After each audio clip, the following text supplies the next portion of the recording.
नमस्कार मित्रांनो, आज मी तुम्हाला एक भन्नाट आणि पौष्टिक रेसिपी दाखवणार आहे। आपल्या घरात रोज भाजी उरते आणि ती आपण दुसऱ्या दिवशी खायचा कंटाळा करतो, पण आज मी तुम्हाला अशी रेसिपी दाखवणार आहे, उरलेली भाजी वाया जाणार नाही, मुलांना आवडेल आणि भरपूर हेल्दी असणार आहे। ही रेसिपी बनवायला फक्त लागतात 5 ते 10 मिनिट। तर तुमच्याकडे बी कोणती भाजी उरलेली असेल तर तुम्ही त्या भाजीपासून वेगळा नाश्ता तुम्ही बनवू शकता। तर माझ्याकडे ना रात्रीची आलूची भाजी उरलेली होती, तर मी ती फेकून न देता त्याचा असा युनिक नाश्ता मी बनवून दाखवणार आहे। मित्रांनो, व्हिडिओ शेवटपर्यंत बघा आहे ना, तुम्ही बी ना एकदम आवडीनं खासाल असा हा नाश्ता तयार होतो, ते पण हेल्दी। मस्त तूप टाकून मस्त बनवून घ्या आहे ना। तर आता काय केलं मी घेतला तावा। तर मित्रांनो, हे भाजी ना आपल्याला एकदम आटून घ्यायची आहे। याच्यातलं जे पाणी वगैरे आहे ना ते पूर्ण आटून घ्यायचं। त्यासाठी मी इथं तावा घेतलेला आहे। ताव्यावर हे पाणी ना लवकर भाजीमधलं हे आटून जाते।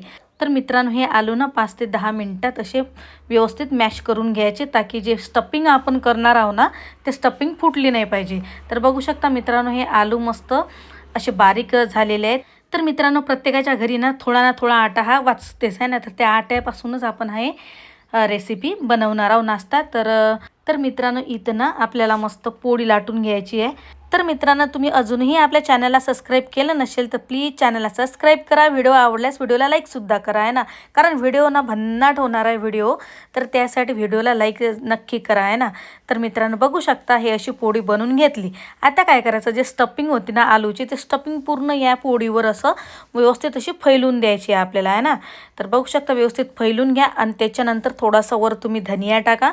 धनिया थोडासा घेतला मी, धनिया टाकला। तुम्ही त्याच्यावर तीळ बी टाकू शकता, तुम्ही त्याच्यावर चीज बी टाकू शकता आहे ना। चीज टाकलं ना तर एक नंबर हा नाश्ता होऊन जाते, पण वेळेवर आपल्या घरी काही सापडत नसते ना, त्यामुळे मग असा साधा सिंपल ही तुम्ही नाश्ता बनवू शकता। तर वरून जे कवर टाकली होती ना दुसऱ्या पोळीची, तर ते कवर व्यवस्थित पॅच करून घ्यायची, पोळी लॉक करून घ्यायची। मग नंतर तावा ठेवला मी। तावा ठेवल्यानंतर तावा गरम झाला, त्यावर मस्त तूप टाकलं, साजूक तूप, आणि व्यवस्थित टाका पोळी, नाहीतर ते तूप जे गरम असते ना ते आपल्या अंगावर उडू शकते, चटका बी लागू शकते बरं। तर व्यवस्थित टाका आणि उलटताना ही पोळी व्यवस्थित तुम्ही उलटा आहे ना, आणि पचपच तूप लावून ना हा नाश्ता तुम्ही तयार करू शकता। मित्रांनो, काय जबरदस्त नाश्ता लागते ना, तुम्ही म्हणसान की काय जबरदस्त नाश्ता हा झाला आहे ना। असा नाश्ता बनवायसाठी ना तुम्ही रोजही तुम्ही शिल्लक भाजी उरून ठेवसाल आहे ना, हे गॅरंटी आहे आपली।